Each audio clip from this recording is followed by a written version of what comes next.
नमस्कार विद्यार्थी मित्रांनो, आज आपण भाषाविज्ञान वर्णनात्मक आणि ऐतिहासिक ही जी तृतीय वर्ष कला विशेषतर अभ्यासक्रम मराठी अभ्यासक्रम पत्रिका क्रमांक 4 या अभ्यासक्रम पत्रिकेअंतर्गत आपण पहिल्या सत्रातील घटक क्रमांक 1 भाषेचे स्वरूप आणि कार्य या घटकाअंतर्गत संज्ञापन हे भाषेचे मुख्य कार्य या शीर्षकाखाली आपण आज विचार करणार आहोत। त्याचबरोबर संकेत हा भाषेचा आधार कसा असतो हाही मुद्दा आपण समजून घेणार आहोत आणि त्याचबरोबर भाषा म्हणजे शारीरिक आणि मानसिक क्रियांचा संयोग कसा आहे हाही तिसरा मुद्दा आज आपण आजच्या या व्हिडिओमध्ये समजून घेणार आहोत। यातला पहिला मुद्दा आहे संज्ञापन भाषेचे मुख्य कार्य, म्हणजे आपल्या दैनंदिन जीवनामध्ये भाषा ही कोणतं कार्य करते आहे। आपण जीवन जगत असताना आपल्या जीवनामध्ये भाषेचं काय नेमकं महत्त्व आहे, अर्थात भाषा ही कोणतं कार्य करते आहे, कोणतं काम करते आहे, हा मुद्दा आपल्याला आता इथे बघायचा आहे। माणूस जेव्हा जन्माला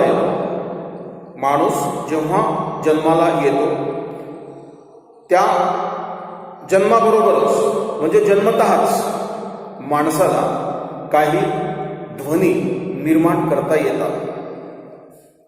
जन्मतःच माणसाला काही ध्वनी निर्माण करता येतात।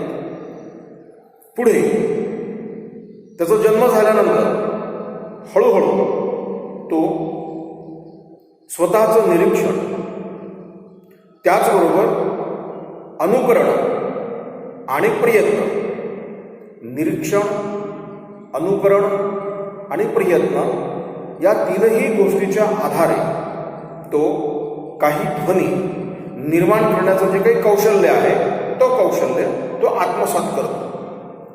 म्हणजेच काय, या तीनही गोष्टीच्या माध्यमातून माणसाला बोलता येतं।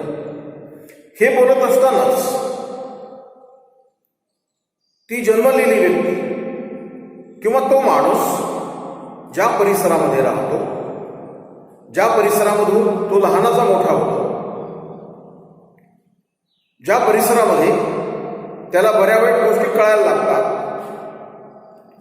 या सगळ्यांचे त्याच्यावर संस्कार होतात। आणि त्याचबरोबर त्या परिसरामध्ये असणारी जी काही माणसे आहेत ती माणसे कशी बोलतात, एखादं ध्वनी उच्चारल्यानंतर ते कसं अनुकरण करतात, त्याच्यानंतर त्यांची कुठली हालचाल आहे, म्हणजे ध्वनीची निर्मिती आणि त्या व्यक्तीची हालचाल, या सगळ्या गोष्टींचं अतिशय बारकाईनं असं निरीक्षण ते लहान मूल करीत असतं।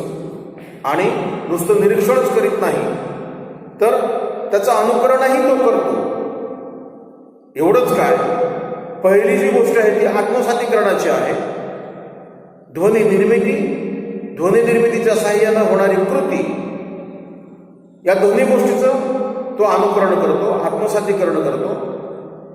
आणि आत्मसात केल्यानंतर त्याला त्यातला अर्थ कळायला लागतो की अमके ध्वनी उच्चारल्यानंतर समोरची व्यक्ती कोणत्या प्रकारची कृती करते। या गोष्टीचा जो काही संदर्भ आहे, जो काही संबंध आहे, परस्पर जो काही संबंध आहे, तो संबंध त्या बालकाला, त्या मुलाला कळायला लागतो। आणि मग त्यानुसार अनुकरणाची जी काही प्रक्रिया आहे, या प्रक्रियेच्या माध्यमातून ते लहान मूल त्याचं अनुकरण करतं। अशा विशिष्ट प्रकारचे ध्वनी उच्चारल्यानंतर व्यक्ती अशी अशी कृती करते हे त्याला कळायला लागतं। आणि म्हणूनच पुढे त्याच्या भाषेचा जो काही विकास आहे तो विकास अशा पद्धतीनं तो व्हायला लागतो। आणखी विशेष म्हणजे याच अनुषंगाने विचार करताना आपल्याला आणखी गोष्ट लक्षात घ्यावी लागेल की हे अनुकरण जे आहे हे कोणत्या प्रकारचं आहे, किंवा ज्या भाषेचं तो अनुकरण करतो आहे ती त्याची जी काही भाषा आहे ती भाषा त्याला जन्मतःच प्राप्त झालेली असते। माफ करा, जो ज्या समाजामध्ये जन्मतो आहे त्यावेळेला त्याला ती भाषा प्राप्त होते, ती त्याची स्वभाषा आहे, तिलाच मातृभाषा, तिलाच जन्मभाषा अशा किंवा अशी ही वेगवेगळी नावे त्या भाषेला आहेत किंवा ती भाषा ती परिचित असते. पुढे जर आपण असा विचार केला की जगामध्ये अशा हजारो भाषा आहेत की ज्या बोलल्या जातात. या हजारो भाषांपैकी जी माणूस जी भाषा वापरतो आहे, म्हणजे त्याच्या दैनंदिन गरजा भागवण्यासाठी जी भाषा वापरतो आहे, त्या भाषेची विशिष्ट अशी काही समान वैशिष्ट्य असतात. आणि ही समान वैशिष्ट्ये असल्यामुळेच कोणताही मनुष्य बोलताना किंवा भाषेचा एक साधन म्हणून तो उपयोग करीत असतो. कोणत्याही माणसाला काही ना काहीतरी व्यक्त करायचेच असतात. आणि हे व्यक्त करीत असतानाच म्हणजे आपल्या मनातील जो काही आशय आहे तो त्याला व्यक्त करायचाच असतो. साधारणतः आपल्या मनातील आशय, विचार, कल्पना आणि भावना, आशय, विचार, कल्पना आणि भावना या गोष्टी त्याला व्यक्त करायच्या असतात. आणि जेव्हा माणूस ह्या सगळ्या गोष्टी व्यक्त करतो, ह्या सगळ्या गोष्टी इतरांपर्यंत पोहोचवण्याचा प्रयत्न करतो, मग अशा वेळेला तो त्याने जे काही आधी निरीक्षण केलेलं असतं, जे अनुकरण केलेलं असतं, त्याचा तो आधार घेतो आणि त्या पद्धतीने तो वागण्याचाही प्रयत्न करतो. त्याला जसं आपल्या मनातील आशय, विचार, कल्पना आणि भावना व्यक्त करायच्या असतात, त्याच पद्धतीनं त्याला कोणता तरी संवाद त्याला साधायचा असतो, कोणाशी तरी संवाद साधायचा असतो. त्याचबरोबर त्याला कोणाचं तरी ऐकूनही घ्यायचं असतं. त्याला बोलायचं असतं आणि ऐकूनही घ्यायचं असतं. म्हणजेच काय, हे बोलणे आणि ऐकणे ही एकाच क्रियेची परस्परावलंबी अशा दोन बाजू आहेत. बोलणे आणि ऐकणे या काय आहेत दोन्ही क्रिया?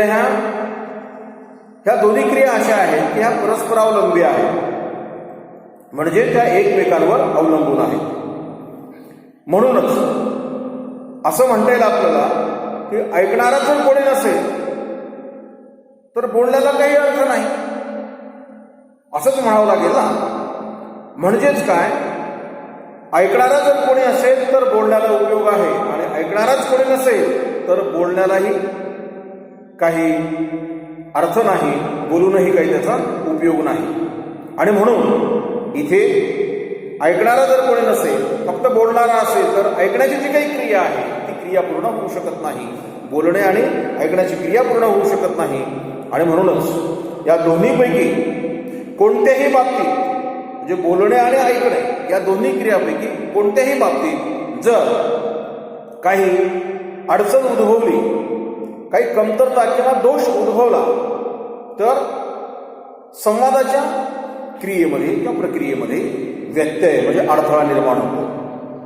हा अडथळा निर्माण झाला किंवा अपुरेपणा राहिला की मग दोन व्यक्तींमध्ये होणारा जो काही संवाद आहे तो संवाद मात्र होत नाही, किंवा ज्याला संवाद असं म्हणतो आपण, ती संवादाची क्रिया इथे होत नाही. आणि म्हणूनच आपल्याला आणखी एक गोष्ट लक्षात घ्यावी लागेल. ती गोष्ट अशी की अनेकांना, अनेक व्यक्तींना श्रवण करताना त्यांच्या श्रवणेंद्रियामध्ये काही दोष जर असले तर त्या दोषामुळे त्याला ऐकू येत नाही किंवा कमी ऐकू येत, त्याला जास्त प्रमाणामध्ये ऐकायला येत नाही. म्हणजेच काय, तर अशी जी काही माणसं आहेत ही माणसे नीट उच्चारण शिकत नाही किंवा त्याला नीट असं उच्चारण करता येत नाही. आणि नीट उच्चारण जर करता आलं नाही तर ही अशी जी काही माणसे आहेत ही माणसे तोतरी किंवा बोबडी बोलतात. तोतरेपणा माणसामध्ये जो असतो किंवा बोबडेपणा जो माणसामध्ये असतो तो कसा निर्माण होतो, तर श्रवणेंद्रियातील दोषामुळे तो निर्माण होतो. ही गोष्ट आपण इथे लक्षात घेतली पाहिजे. उच्चारण आणि श्रवण या दोन्ही ज्या काही क्रिया आहेत त्याही क्रिया परस्परावलंबी आहेत. आणि त्यामुळेच जो माणूस मुका असतो, ज्याला बोलता येत नाही, हा मुका माणूस बहुधा बहिराही असतो, त्याला ऐकायलाही येत नाही. म्हणजे जो माणूस मुका असतो तो माणूस बहिराही असतो, म्हणजेच त्याला बोलता तर येत नाही पण ऐकायलाही येत नाही. ही नैसर्गिक प्रक्रियाच आहे, नैसर्गिक क्रियाच आहे किंवा नैसर्गिक घटना आहे असं आपण ती मानूया की ज्या व्यक्तीला, जो व्यक्ती मुका असतो तो व्यक्ती बहिराही असतो, ही ती गोष्ट आहे. आणि त्यामुळेच ज्याची जन्मभाषा किंवा स्वभाषा ह्या वेगवेगळ्या आहेत, अशी दोन माणसं जरी एकत्र आली तर भाषेचं जे मुख्य कार्य आहे संज्ञापनाचं, ते संज्ञापनाचं कार्य प्रामुख्याने पार पाडलं जात नाही. म्हणजेच काय, त्या दोघांमध्ये संज्ञापन होऊ शकत नाही. याचाच अर्थ असा आहे, दोघांच्याही बोलण्यात किंवा ऐकण्यात जेव्हा काही दोष नसतो, अशी दोष नसलेली माणसं जर भिन्न भाषक असली, दोघांची भाषा जरी वेगवेगळी असली, तरीही त्यांच्यामध्ये संवाद होऊ शकत नाही. म्हणून संज्ञापन हे जे भाषेचं मुख्य कार्य आहे, हे कार्य कधी होऊ शकतं, त्याचं कारण एक आहे, ते म्हणजे जी माणसं, बोलणारा आणि ऐकणारा, ज्या दोन माणसांमध्ये संवाद चालू आहे, ही दोन्ही माणसं, या दोन्ही माणसांची जी काही भाषा आहे ही एकच असली पाहिजे, त्यांची संकेत प्रणाली एकच असली पाहिजे. जर संकेत प्रणाली एकच असेल तर त्यांच्यामध्ये संवाद होऊ शकतो. म्हणजेच काय, त्यांच्यामध्ये संज्ञापन हे होऊ शकते. म्हणून संज्ञापन हे भाषेचे मुख्य कार्य आहे. पण ही गोष्ट जेव्हा आपण लक्षात घेतो त्यावेळेला आपल्याला हे समजून घ्यावं लागतं की ऐकणारा आणि बोलणारा या दोघांची जी काही भाषेची संकेत प्रणाली आहे, ती संकेत प्रणाली समान असली पाहिजे. आणि जर समान नसेल तर त्या दोघांमध्ये कुठल्याही प्रकारचा संवाद होऊ शकत नाही.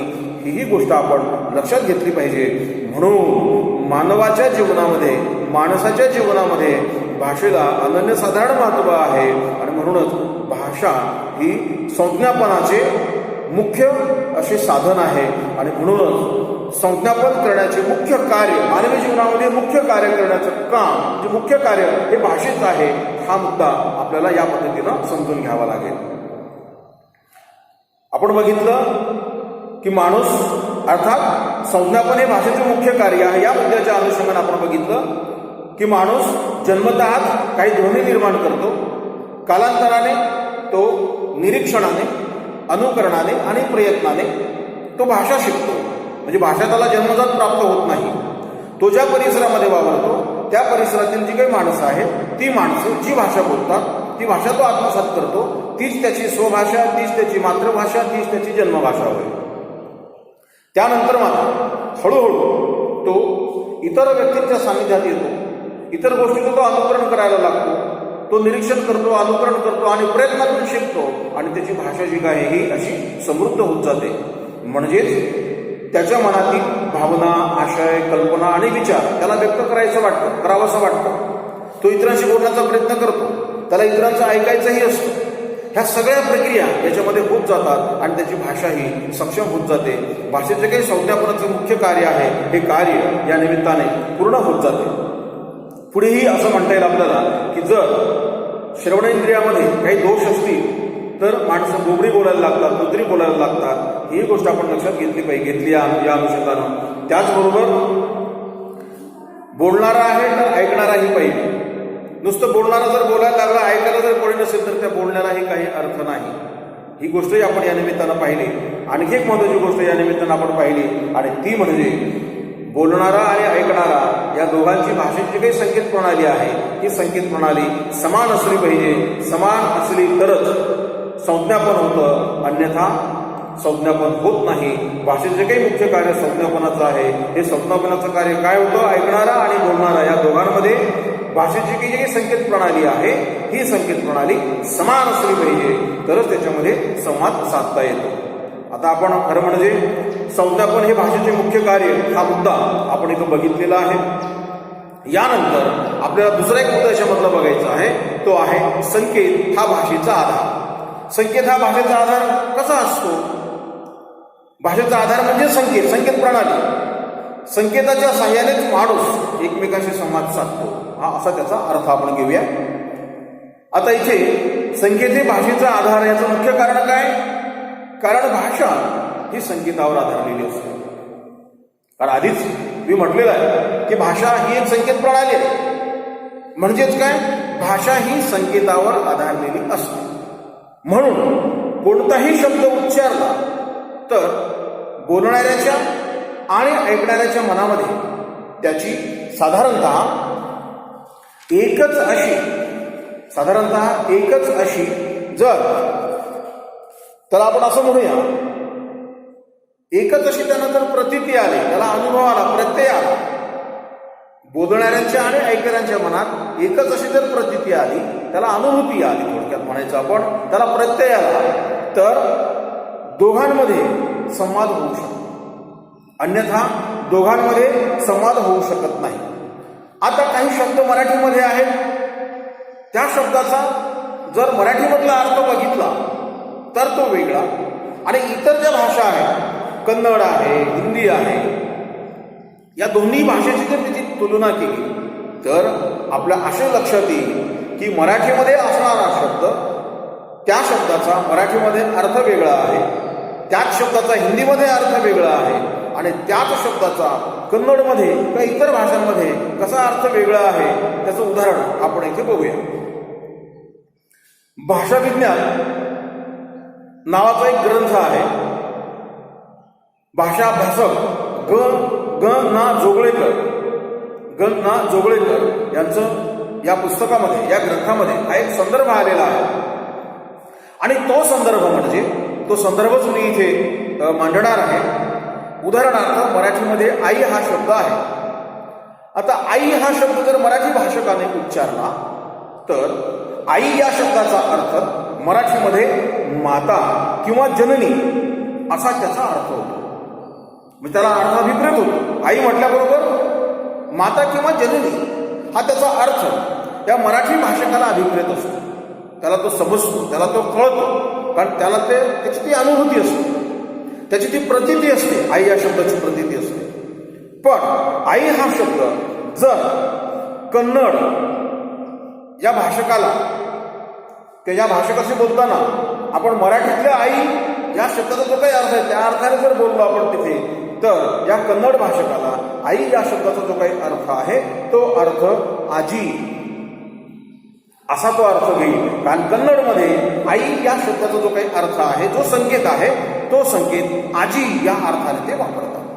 पण पुढे हिंदी हा जो भाषक आहे, हा भाषक आई या शब्दाचा अर्थ काय घेईल, त्याच्या भाषेच्या संकेत प्रणालीनुसार आली या अर्थी तो घेईल. म्हणजे येण्याची जी काही क्रिया आहे, आई ओ आई म्हणजे काय, ती आली, म्हणजे आली ह्या शब्दाने त्याला ती प्रतीती आहे. म्हणजे इथे आपण एक गोष्ट बघितली ती म्हणजे काय, आई हा शब्द मराठीमध्ये माता आणि जननी, माता किंवा जननी या अर्थाने आपण स्वीकारतो, ते आपण घेतो. कारण तशी संकेत प्रणाली आहे, तसे संकेत आहेत भाषेमध्ये आपल्या, की आईचा अर्थ माता किंवा जननी असाच घ्यावा. आणि म्हणून कन्नड भाषेत जो आहे, आई या शब्दाचा अर्थ आजी अशी त्याची संकेत प्रणाली असल्यामुळे असा तो अर्थ घेईल. तर हिंदी भाषक मात्र, म्हणजे कन्नड भाषक आजी असा अर्थ घेईल आणि हिंदी भाषक मात्र आली या अर्थाने ते उच्चारण समजून घेण्याचा प्रयत्न करेल, कारण त्याची तशी प्रतीती असेल. म्हणजेच काय, बोलणारा आणि ऐकणारा या दोघांची जी काही भाषा आहे, जी काही संकेत प्रणाली आहे, ती समान असली पाहिजे. आणि समान जर असेल तरच त्या दोघांमध्ये संवाद होऊ शकतो. आणि म्हणूनच संकेत प्रणाली याचा अर्थ काय, संकेत, भाषेचे संकेत. भाषेचा आधार काय, तर हे संकेतच हा भाषेचा आधार आहे. अशी गोष्ट किंवा ही बाब आपल्याला या अनुषंगानं समजून घ्यावी लागेल.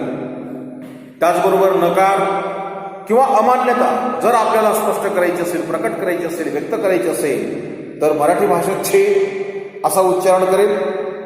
गुजराती भाषक जो आहे त्याला या छेचा जो काही अर्थ आहे असा प्रतीत होईल. तर ह्या ज्या दोन गोष्टी आहेत, मराठी भाषा आणि इतर भाषा, म्हणजे व्यक्तीची जी काही मातृभाषा आहे ती मातृभाषा आणि परभाषा, याच्यामध्ये ती परभाषा वेगळी का? कारण तिची संकेत प्रणाली वेगळी असते आणि आपली मातृभाषा म्हणजे आपली संकेत प्रणाली वेगळी असते. आणि म्हणूनच आपण एखादा शब्द उच्चारला तर त्याच्या भाषेमध्ये आपल्या भाषेमध्ये असणारा संकेत असेल असं नाही, पण त्याच्या भाषेमध्ये त्याची संकेत प्रणाली वेगळी असल्यामुळे त्याचा अर्थही वेगळा असतो. म्हणून प्रत्येक भाषेचा आधार हा संकेतच असतो. संकेत प्रणालीवरची भाषा ही चाललेली असते. आणि म्हणूनच आपल्याकडे दोन व्यक्तींमध्ये जर संवाद व्हायचा असेल तर त्या दोघांमध्ये ध्वनी संकेताच्या बाबतीमध्ये समानता असली पाहिजे. म्हणजेच काय, दोघांच्या भाषेतील संकेत प्रणाली ही समान असली पाहिजे. आणि जर समान असेल तरच त्यांच्यामध्ये संवाद होऊ शकतो. म्हणून भाषेमध्ये किंवा भाषेचा जो काही आधार आहे हा संकेत कसा त्याचा आधार आहे ही गोष्ट आपण या निमित्ताने पाहिली. आता संकेत हा भाषेचा आधार या मुद्द्याच्या अनुषंगाने आपण काय काय पाहिलं की भाषा जी आहे ती भाषा संकेतावर आधारलेली असते. हा एक मुद्दा आपण पाहिला. बोलणारा आणि ऐकणारा या दोघांनाही एकच आशय व्यक्त करायचा आहे आणि तो व्यक्त केलेल्या आशयाची दोघांना जर प्रतीती आली तर दोघांमध्ये संवाद होऊ शकतो. म्हणजे एकच प्रतीती यायला पाहिजे, दोघांना एकच प्रत्यय यायला पाहिजे. आणि जर दोघांना वेगळा प्रत्यय येत असेल तर मात्र संवाद होऊ शकत नाही. याच अनुषंगानं मराठीतील आई हा जो शब्द आहे म्हणजे अभिनव भाषा विज्ञान या ग्रंथाच्या साह्याने आपण हे उदाहरण घेतो आहोत. म्हणजे आई हा शब्द जो आहे हा कन्नडमध्ये त्याचा अर्थ आजी या अर्थाने ते स्वीकारतील की त्यांना ते प्रतीती येईल. आणि हिंदीमध्ये आली अशी त्यांना प्रतीती येईल हेही आपण पाहिलं. म्हणून बोलणाऱ्या ज्या काही दोन व्यक्ती आहेत, बोलणारा आणि ऐकणारा, या दोन व्यक्तींची समान जर त्यांची जी काही संकेत प्रणाली आहे जर समान असेल तरच त्या दोघांमध्ये संवाद होऊ शकतो. अन्यथा संवाद होऊ शकत नाही. कुठेतरी अडथळा निर्माण होतो. एकाने प्रश्न विचारायचा, दुसऱ्याने दुसरंच उत्तर द्यायचं. हे कसं होतं की जर संकेत प्रणाली समान नसेल तरच अशा गोष्टी घडतात. आणि म्हणून संकेत प्रणालीमधील समानता ही महत्वाचं वैशिष्ट्य आहे. आणि म्हणूनच संकेत हाच भाषेचा कसा आधार आहे हा मुद्दा आपण इथे समजून घेतलेला आहे. यानंतरचा आणखी एक मुद्दा आहे आणि तो मुद्दा म्हणजे आपल्याला इथेच बघायचा आहे. तो म्हणजे भाषा ही शारीरिक आणि मानसिक अशा क्रियांचा संयोग आहे. भाषा हे शारीरिक आणि मानसिक क्रियांचा संयोग आहे. ते कसं हेही आपल्याला या अनुषंगानं समजून घ्यायचं आहे. आपण या मुद्द्याचा अर्थ असा घेऊया की भाषा ही केवळ बोलणं आणि ऐकणं या प्रकारच्या शारीरिक क्रिया नसून ती मुख्यतः मानसिक आणि बौद्धिक क्रिया आहे. भाषा ही फक्त बोलणे किंवा ऐकणे अशा प्रकारची ती शारीरिक क्रिया नसून ती मुख्यतः मानसिक आणि बौद्धिक अशी ती क्रिया असते किंवा क्रिया आहे. याचं कारण असं आहे की मानसिक आणि शारीरिक अशा क्रियांच्या संयोगातून भाषा ही सिद्ध होत असते. म्हणजेच भाषा ही मानसिक आणि शारीरिक क्रियांच्या संयोगातून सिद्ध होते.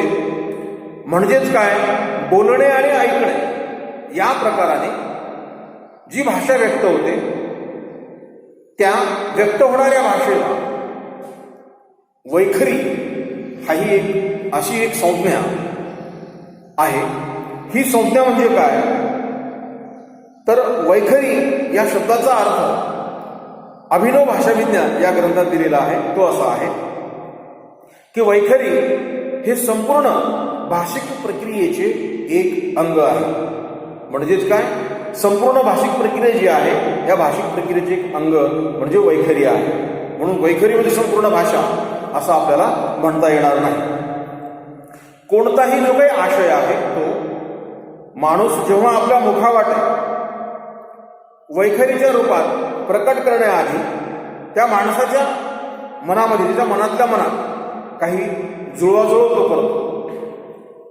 काय म्हणायचं आहे, कोणाला उद्देशून बोलायचं आहे, त्याचबरोबर कशाबद्दल बोलायचं आहे, का बोलायचं आहे, आणि ते कसं बोलायचं आहे, या सगळ्या प्रश्नांची तो जुळवाजुळव करतो. म्हणजे तू इतकी पूर्वतयारी करतो आणि ही सगळी पूर्वतयारी झालेली झाली की मग प्रत्यक्ष त्याच्या तोंडून, त्या व्यक्तीच्या तोंडून शब्द बाहेर येतो. असा शब्द बाहेर पडला आणि तो शारीरिक पातळीवर दुसऱ्या व्यक्तीला ऐकू आला तर भाषेचं जे काही कार्य आहे ते कार्य सफल झालं असंही होत नाही. याचं कारण असं आहे की बोलला गेलेला प्रत्येक शब्द ऐकू येताच त्या ऐकणाऱ्याला बोलणाऱ्याच्या मनातील आशय समजला पाहिजे. जर त्या ऐकणाऱ्याला बोलणाऱ्याच्या मनातील आशय जर समजला नाही तर भाषेचं जे काही कार्य आहे ते कार्य पूर्ण होत नाही. म्हणजेच काय, ऐकणाऱ्याला बोलणाऱ्याच्या मनातील आशय पूर्णपणे समजला तरच भाषेचं हे कार्य पूर्ण होतं. तेव्हा भाषेचे कार्य बोलण्यापूर्वीही घडत असते, हे चालूच असते, आणि ऐकल्यानंतरही चालू असते. म्हणजे दोन पातळीवर, बोलणाऱ्याच्या पातळीवर आणि ऐकणाऱ्याच्या पातळीवर, या दोनही पातळीवर भाषेचं कार्य चालू असते. आणि म्हणूनच मनात आशय योजणे, तो ध्वनीने प्रकट करणे, तो कानाने ऐकणे आणि परत मनाने जाणणे, अशी ही एक अखंड अशी प्रक्रिया आहे. म्हणजेच काय, भाषा ही शारीरिक आणि मानसिक क्रियांचा संयोग आहे. या मुद्द्याच्या अनुषंगानं हे विवेचन जरी पुरेसं असलं तरीही काही मुद्दे या अनुषंगाने मी तुम्हाला परत सांगणार आहे. आपण बघितलं, बोलणे आणि ऐकणे ह्या केवळ किंवा नुसतं बोलणं आणि ऐकणं ह्या ज्या दोन क्रिया आहेत, ह्या शारीरिक क्रिया केवळ फक्त शारीरिक क्रिया नाही आहेत, ह्या तर त्या मानसिक आणि बौद्धिक क्रिया आहेत. हा एक मुद्दा पाहिला आपण. त्यानंतर आणखी एक मुद्दा बघितला आपण. भाषा जी आहे ही काय आहे तर मानसिक आणि शारीरिक क्रियांच्या संयोगातून भाषा ही सिद्ध होत असते, भाषा ही निर्माण होत असते. आता शारीरिक आणि मानसिक या ज्या क्रिया आहेत, या क्रिया कशा प्रकारच्या आहेत तर माझ्या मनातला, म्हणजे व्यक्ती आपल्या मनातला आशय, म्हणजे माणूस आपल्या मनातला आशय व्यक्त करण्यापूर्वी काही त्या अनुषंगाने विचार करतो.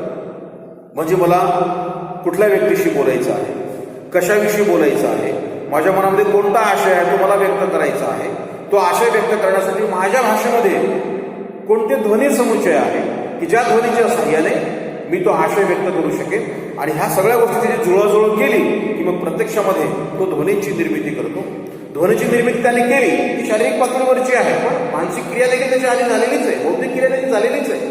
या क्रिया जर झाल्या नाही तर त्याला उच्चारण करता येणार नाही, त्याला त्याच्या मनातील आशय त्यालाही नेमका किंवा नीटपणे त्याला व्यक्त करता येणार नाही. आणि म्हणूनच बोलणारा बोलण्यापूर्वी ही त्याची क्रिया घडते आहे, ही सगळी मानसिक आणि ज्याला बौद्धिक अशी क्रिया आहे ती क्रिया आहे. जेव्हा शब्द उच्चारतो, ध्वनी उच्चारतो, तेव्हा ती त्याची शारीरिक क्रिया आहे. ऐकणारा ऐकतो, ही त्याची शारीरिक क्रिया आहे. परत ऐकणारा जेव्हा ऐकतो ही त्याची शारीरिक क्रिया आहे.